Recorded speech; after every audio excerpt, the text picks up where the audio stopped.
Mesdames et messieurs, chers internautes, Bénin Dabaroutou est dans le département du Borgou. Nous sommes à Ndali, Ndali qui est l'une des communes du département du Borgou. Nous sommes avec l'autorité communale avec qui nous allons aborder la réforme du secteur de la décentralisation. Nous allons également aborder les attraits de la commune de Ndali, ses atouts et mieux connaître cette commune. Monsieur le maire, merci de nous recevoir chez vous. Merci, je suis Sakamere Daouda, maire de la commune de Ndali. La commune de Ndali est située au nord-est du département du Borgou, et avec une population estimée en 2013 à 113 604 habitants et une superficie d'environ 4 000 km². Monsieur le maire, l'objectif de cette tournée que le groupe de pêche d'Abal a l'habitude d'organiser cette année, en plus des objectifs que vous connaissiez, la visibilité des communes, les partenariats avec les communes, nous voulons faire le bilan de la réforme du secteur de la décentralisation qui aura bientôt 1 an. Alors, j'aimerais savoir d'abord, vous, en tant que maire, qui avez fait l'expérience d'avant la réforme où le maire était ordonnateur du budget, le maire gérait quand même beaucoup avait beaucoup de pouvoir et qui, avec la réforme, perd certains de ses pouvoirs, n'est plus ordonnateur, il y a un secrétaire exécutif. Vous, personnellement, comment vous avez accueilli cette réforme? Oui, merci, monsieur le journaliste. Je crois qu'au départ, c'était difficile, il faut le reconnaître, parce que, bon, être une autorité politique et avoir l'ambition de régler les problèmes de la population, si tu n'es pas ordonnateur, les problèmes qui se posent au niveau de la population, tu es obligé de venir négocier avec le secrétaire exécutif pour que les attentes de ces populations puissent être comblées.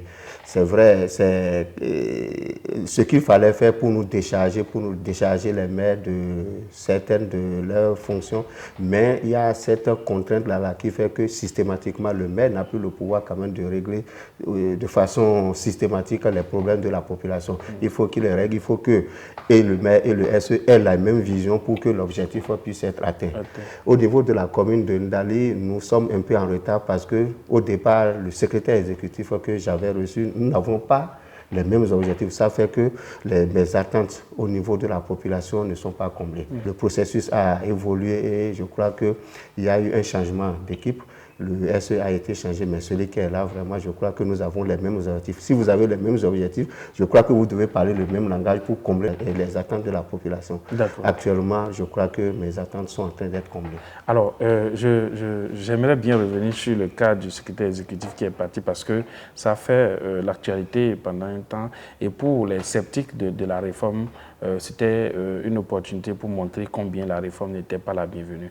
Alors, expliquez-nous de façon claire quel a été le problème avec le secrétaire exécutif pour comprendre un peu comment les choses doivent normalement se passer et qu'est-ce qui n'a pas marché et a conduit à la démission par l'autorité, par la cellule du secrétaire exécutif en question.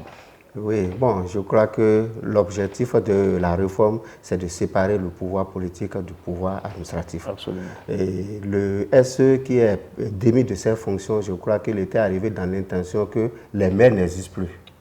Dans sa vision, c'est que le maire n'existe plus. Tout ce qu'on dit le maire, tout courrier qui vient au niveau de la commune, où on dit maire, que ce n'est pas Yorance, que ces courriers-là, que ces gens-là ont écrit au maire. Sinon, désormais, systématiquement, c'est au secrétaire administratif. C'est vrai, à un moment donné, il y a quand même une ligne qui est encore sombre au niveau pour éclairer les uns et les autres. Mais je crois que l'objectif de la réforme n'était pas de supprimer les maires de leur rôle. Mais c'est quand même une occasion de séparer, d'alléger la tâche aux maires pour qu'ils puissent se consacrer aux politiques et laisser l'administration au secrétaire exécutif. Donc c'est ce qu'il lui n'a pas compris et qu'il a fait quand même le tour du pays, parce que l'incompréhension qui existait entre nous a été allée jusqu'au niveau de la présidence. Il fallait que les gens viennent nous éclairer. Et pour lui, il n'avait pas un supérieur hiérarchique. Même s'il devait voyager lui-même, se signer les ordres de mission lui-même personnellement pour voyager sans que le maire ne le sache. Donc je crois que c'est toutes ces informations tous ces éléments réunis qui ont quand même contribué à son départ, qui ont contribué à ce que la cellule prenne la décision de le faire partir pour montrer que c'est vrai, les rôles sont séparés, mais quand même, il y a quand même une hiérarchie. Le maire reste et demeure la première autorité de la commune. D'accord. Alors, quand les choses se passent comme ça, vous avez eu désormais un nouveau secrétaire exécutif. Comment ça se passe désormais entre vous et lui? Est-ce que tout est rentré dans l'ordre? Est-ce que les choses se passent normalement?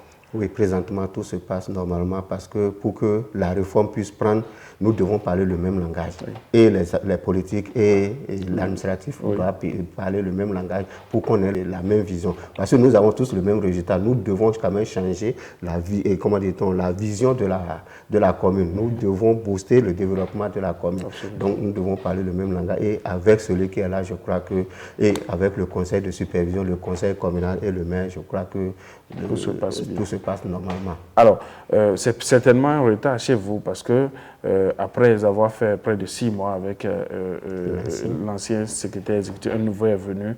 Est-ce que le nouveau a déjà commencé par imprimer sa dynamique? Est-ce qu'il y a déjà eu des actions qui vous rassurent de ce que demain sera meilleur?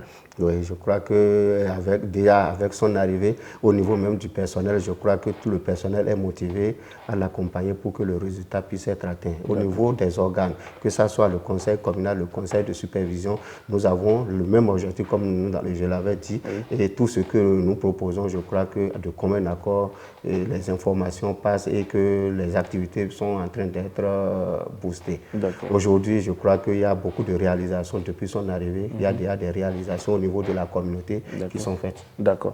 Alors, l'un des objectifs phares de la réforme, sinon le principal, c'est parvenir à faire des communes, des entités autonomes, et de booster leur mobilisation des ressources afin qu'elles puissent se prendre en charge pour que l'apport du gouvernement ne soit plus une nécessité. C'est l'un des objectifs phares de la réforme. Est-ce que déjà le secrétaire exécutif, bien que nommé, désigné il n'y a pas longtemps, pose déjà des pas dans le sens de la mobilisation des ressources, dans le sens de fermer les poches d'évasion fiscale, de booster la mobilisation propre des ressources de la commune? Oui, merci monsieur le journaliste. Je crois que l'objectif de la réforme, c'est... Aujourd'hui, la commune de Ndali est une commune ordinaire. Oui. L'idéal, c'est qu'à la fin de ce mandat, jusqu'en 2026, il faut que nous traversons le cap des communes ordinaires vers les communes intermédiaires. Et pour que cela puisse se faire, c'est qu'il faut que la mobilisation de nos ressources propres puisse vraiment évoluer.